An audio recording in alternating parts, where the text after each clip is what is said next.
Hi, I'm Jenna Symons, Senior Staff Consultant with Clover Educational Consulting Group, and welcome to our discussion today on due process and grievance policies. We'll be taking some time to talk through how each of these policies can be used to help you support your trainees in your program and ways to make sure that you're using them as effectively as possible. So let's first talk about the difference between due process policies and grievance policies. The most important difference is that they are used differently by and for your trainees. So the due process policy should be when the program has a concern about the trainee. It's an opportunity for the program to bring any issues or concerns to the trainee's attention and support them in resolving those concerns. The grievance policy is an opportunity for the trainee to bring a concern to the program, whether that might be about a supervisor, another trainee, or the program itself, in order for the program to grow and resolve the concern that the trainee might have. One important thing is that these are two separate and distinct policies. They're typically talked about together, as we're doing here today, and they might appear one after another in your training manual or your policy documents. But these are two separate and distinct policies. Oftentimes, the biggest concern that we see is that the grievance policy is sometimes used as a way for a trainee to refute a due process outcome. However, that's not the purpose of the grievance policy. The purpose of the grievance policy is for a trainee to bring up a concern about the program. There should be a separate step within the due process policy where a trainee can bring up a concern regarding their outcomes of the due process. And we'll talk through each of those steps in more detail in this presentation. So let's talk about the due process policy and some things to keep in mind as you might be implementing a due process policy within your training program. So let's first think through what is the purpose of your due process policy. And the biggest purpose of your due process policy is it's a mechanism to support trainees in achieving the aim and the competencies of your program. Your due process policy provides a higher level of support in supporting your trainees in meeting expectations over a traditional employee. And it also helps you remove a trainee who might be engaged in unsafe or illegal behavior from clinical practice. So when you're thinking about your due process policy, oftentimes programs feel very like they don't want to use their due process policy or that it's a punitive policy. But really, if we think about due process as a supportive policy and framing that for your trainees right from the beginning of the year, it can feel like an extra safety net for your trainees who may struggle to meet the expectations during the training year or need additional support in meeting a particular competency or learning element in your program. So I really encourage you as training directors to start your training year in your orientation by really letting your trainees know that the purpose of due process is to support them and make sure that they can meet the competencies of your program. We wouldn't have due process policies if we didn't want the trainees to be able to successfully complete the program. So this is a really important way for programs to be able to support their trainees if and when they struggle during the program. So one of the biggest considerations as you think about your due process is thinking about your minimum level of achievement and how that minimum level of achievement initiates and triggers a due process policy. This is an excellent way for interns to get the support that they need in meeting those competencies. And we'll talk about that a little bit more as we talk about triggering a formal review as we move on. This due process policy should work in tandem with any agency due process policies. but it gives a higher level of support than maybe other employees would receive.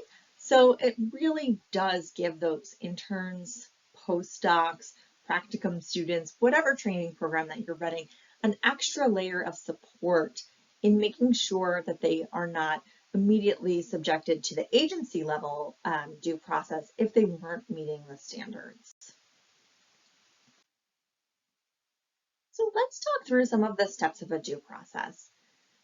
I want to start out informally when possible. It's not always possible to start your due process at this informal level, but throughout the training year, as a supervisor or a training director, you want to be talking to your trainees and be aware of where they're at in their progression towards competence on your learning elements, on your competencies.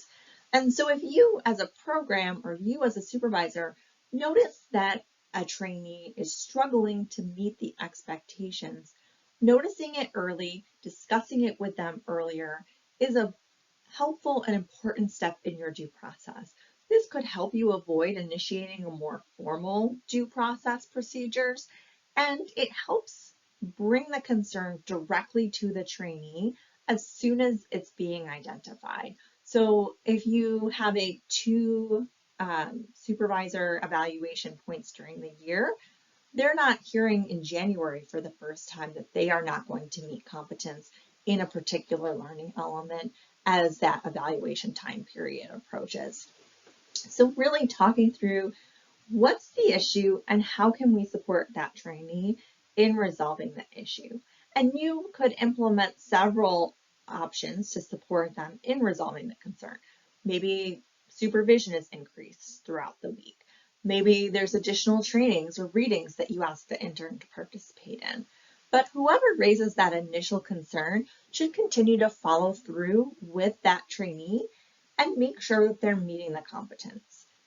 This informal review phase should not last for a long period of time. It should be, where you're speaking with your trainee about here's the length of time that we're going to implement these additional supports. Then let's see where you are and whether or not we need to bump this up to a more formal due process or whether or not we can continue to move back to the regular program. So the formal review step of the due process is first and foremost if the informal review did not resolve the issue. So if through the informal review the trainee is not able to meet the competence, then you need to bring in a higher level of support for that trainee. If your trainee falls below your minimum level of achievement on an evaluation, that would initiate the due process immediately. Additionally, if there's problem behaviors that are not necessarily evaluated on your evaluation, you can also initiate the formal steps of the due process procedures. Of course, if an intern is engaging in illegal, unethical behavior, you can initiate your due process formal review at any time. Thinking back about that MLA, really thinking through at what point is your due process triggered? A lot of programs are really hesitant to initiate the due process because they don't want the intern or the postdoc to feel like they're in trouble. They want them to feel like they're supported. But sometimes the MLA is a complicated math problem. And so if your MLA is too complicated, you might miss a trainee who could really benefit from some support and remediation and find that at the end, they haven't been able to meet the MLA because it's complicated and they're not able to get remediation because the program is kind of passing them through by playing with math to help avoid falling below the MLA. So I really encourage you to think about at what point is your due process triggered and thinking about this as a helpful opportunity for interns and postdocs rather than a punitive thing for interns and postdocs can really help you think about what that MLA should be and at what point you're going to provide support and remediation. Because that's the point of the due process, is to give the trainee the support that they need to be able to achieve the aims and the competencies of your program. The due process procedure itself must contain the 3 separate steps of notice, hearing, and appeal. So these steps should be very clear within your policy. Oftentimes, these steps are not clearly labeled in program policies, and we really encourage you to take a look at your policy and make sure that it's very clear where these steps are taking place and that people don't have to hunt for these steps within your due process policy. So let's talk about the first due process step, which is the step of notice.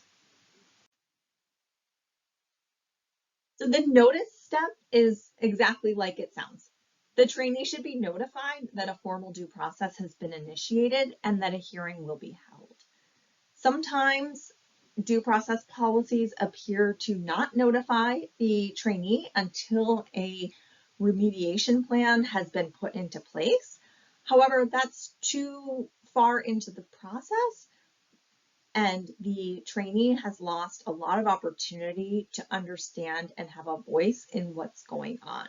So really encourage your program to take a look and see, is the notice step clearly at the beginning of any initiation of due process? If the trainee doesn't know that the due process has been initiated, then they don't know that there's a problem. And so this is a huge, it's a simple step, but it is letting the trainee know that the program has a concern and that they're stepping in to provide them with support to resolve that concern. So this is a really important step within your due process. The next step of due process is the hearing step. And this hearing step should take place after the intern has been notified that the due process has been initiated.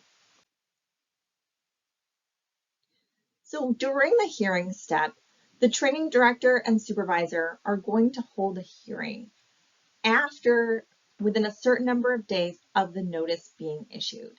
So I put X number of working days of the notice being issued. Each program is going to do this within the number of days that makes sense for them. So it might be 5 days, it might be 10 days. We don't want to go much longer than 10 days because that's stressful for everybody. But we really want to make sure that it happens quickly and that the intern or the postdoc knows when that hearing is going to take place. And the hearing should be an opportunity for your trainee to hear about the concerns about them and what the next steps are to support that trainee in resolving the concerns. At this point, you may choose to, if you're an internship program, to alert the intern's home school's director of clinical training. If you're a postdoc program, they don't have a home doctoral program, so there's nobody to alert. But you want to be thinking about, if you're an internship program, at what point are you bringing in the director of clinical training to support that trainee as well? Oftentimes, the DCT may have a wealth of information about that trainee that could help you as a program identify the best way to support that trainee in meeting their minimum level of achievement. In the hearing, the trainee should also be given an opportunity to present their perspective and to present a written statement if they want to about the problem. So it's really important that your trainee has an opportunity to discuss the concerns with those who are bringing them up.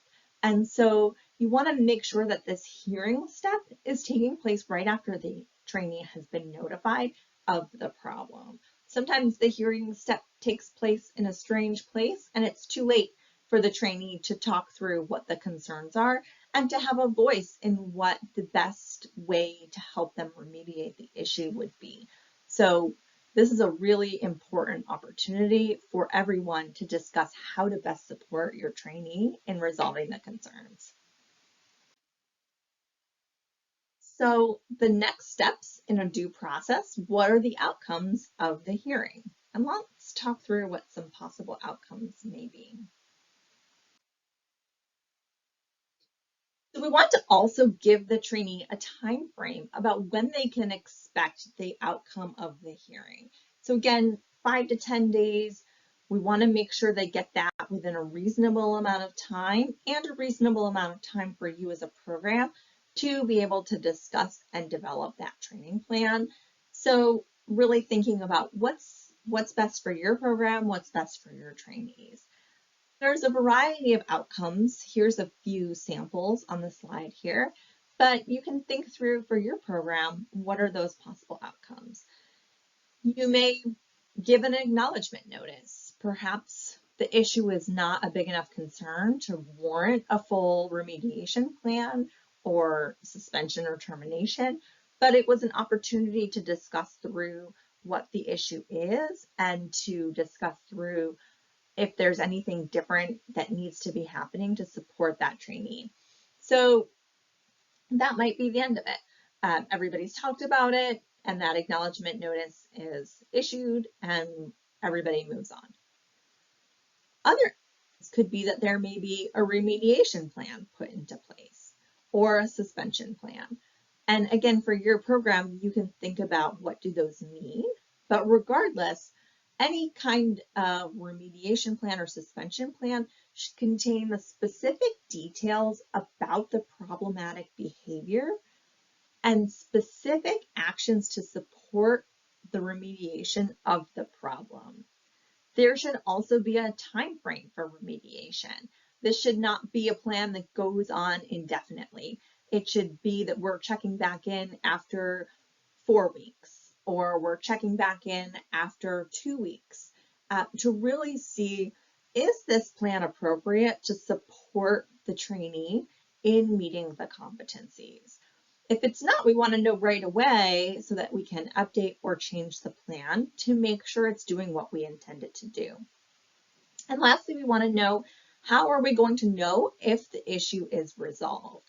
So all of those elements should be in any remediation or suspension plan that a trainee is placed on.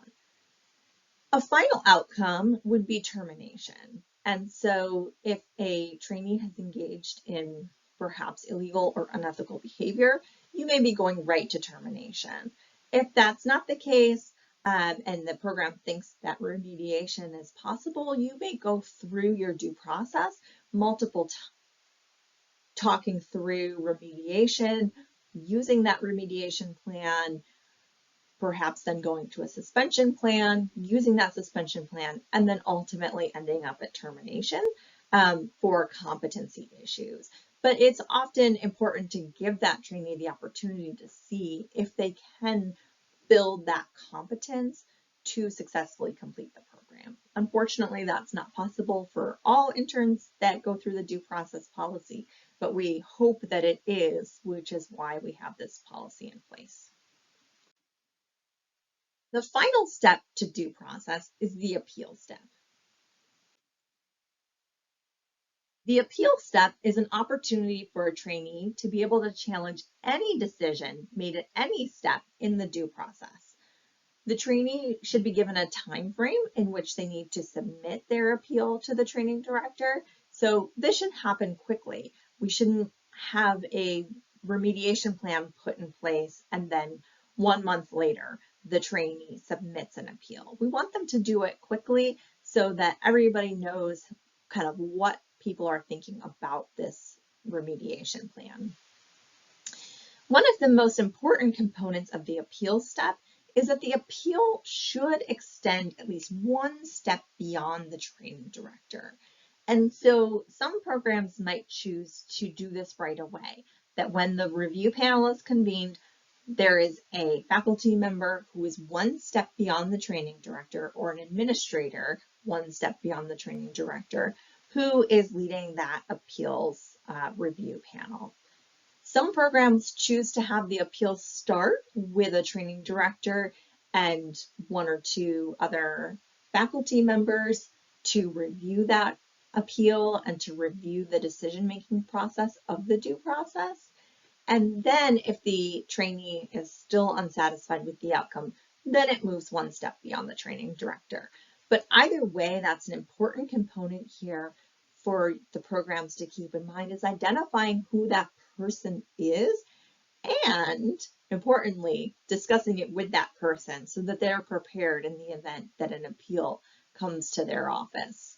This can sometimes be tricky for programs to identify who this person is, especially in smaller programs, but it is really important that you as a program sit down and identify this person before you get into a due process situation.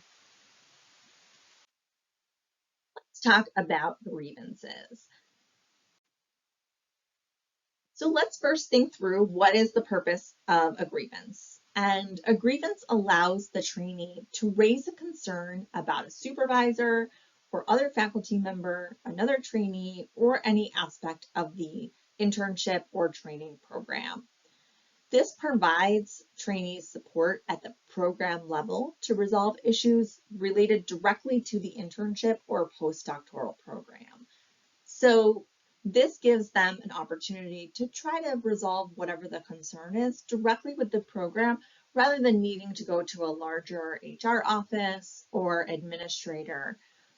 They are perfectly welcome to do that. Trainees may bring their concerns about the program or supervisors directly to the agency, and sometimes that's the most appropriate way to resolve a concern.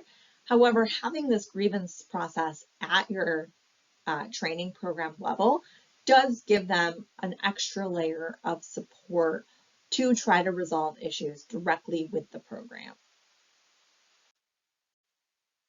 Again, for your grievance policy, you want to have that informal review stage. You want to encourage your trainee to bring the concern to the people or the program, if that's the case, directly to resolve it. However, sometimes trainees really don't feel comfortable bringing a concern about their supervisor to their supervisor, especially if they feel like there's a big power differential. So they may choose to go directly to the formal review, even if they hadn't implemented the informal review step.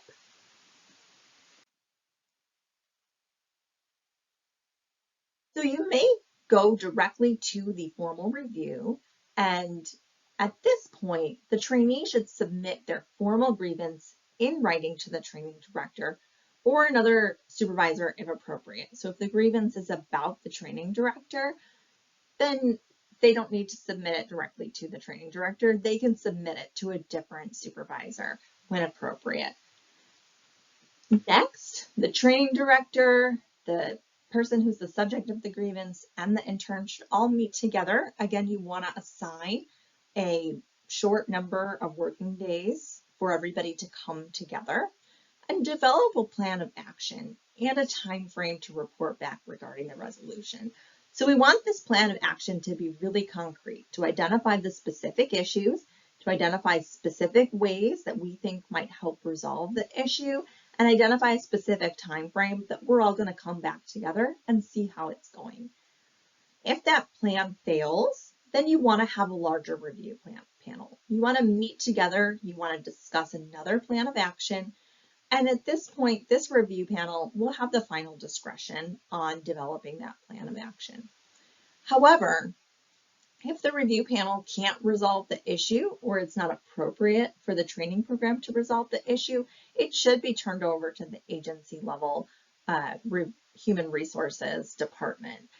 You may be part of an agency that is small and does not have a human resources department, but there certainly is somebody who probably serves the role informally of HR, and so that would be the person you want to identify. So again, you want to make sure that everybody who can and might be involved in a grievance policy is aware that they are being listed in your program's policies as a person who may be helping the program to navigate and resolve these issues. So we've talked through both of the policies on the due process policy and the grievance policy, and we've talked through the steps of each of those policies. And so as we wrap up our time together today, I'd like to just talk through some of kind of the highlights of each of these policies and encourage you to make sure that your program's policies are very clear and easy to follow. And so one step that I would encourage your program to take is to think through, how would we actually use this policy? If your program has never had to initiate your due process policies, and a program has never had a grievance filed by a trainee with your program, I would encourage you to run a mock due process and a mock grievance submission and see how each of the steps of your policies would work in making sure that you're supporting your trainees in meeting the competencies of your program or in seeking a resolution to a problem that they might be experiencing within your program. So by using your policy and trying to bring it to life with your training committee, you can really see, is our policy helping us and helping us to support our trainees in the ways that we expect it to? You might find that it doesn't quite work the way that you hoped it would, or you may actually be within a due process policy initiation or within a grievance policy submission and finding that it's not quite working how it is intended to work. I would encourage you, if you're actively within one of these policy initiations, follow your policy as it's written, because that's the most important thing that accrediting bodies are looking at when they're coming in on a site visit. If you had a due process, if you had a grievance, did you follow your policy? So if you haven't had one, make sure you can follow your policy. Do the steps make sense? Can we implement the policies as we've written them? You can always change and update these policies. So if you run a mock due process, you run a mock grievance, and you find that the policies aren't doing what you were hoping they would do, then update them. Talk through with your training committees. What steps do we need? What steps are we not quite hitting that we need to make sure we're providing the support we should be providing our trainees? And add them in. These policies do not have to be permanent static policies. They can be flexible. As long as you have those steps of notice, hearing, and appeal within your due process policy, it can be flexible. There can be updates and changes as appropriate for your program. In your grievance policy, as long as you're giving that trainee an opportunity to express concerns and bring concerns to your program, it can be flexible in the way that you do so. So I really encourage you to sit down with your training committee and make sure that your policies really do what you expect them to do. As you perhaps are moving towards achieving accreditation or moving towards a reaccreditation, programs are often concerned if they had a due process, if they had to terminate an intern, if an intern or a postdoc brought a grievance against the program, that will look bad for the program. And I would encourage you to not worry about that, because these policies are required for a reason. There are problems in training programs. Trainees have issues and need remediation and support. The policies are there for a reason, and accrediting bodies are looking at, are you using the policy as it was written? Was your trainee treated fairly? And was the policy followed and used to support your trainee? So as long as you were doing those things and following your policy and supporting your trainees, then this is an opportunity to show the accrediting body that your policies work and that you can use your policies to support trainees and to improve your program.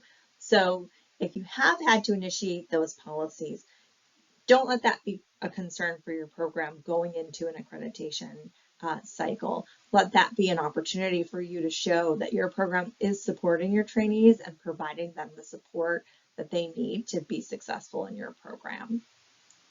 Thank you so much for joining me today for this discussion, and I hope that you've taken away some helpful components of thinking about your due process and grievance policies.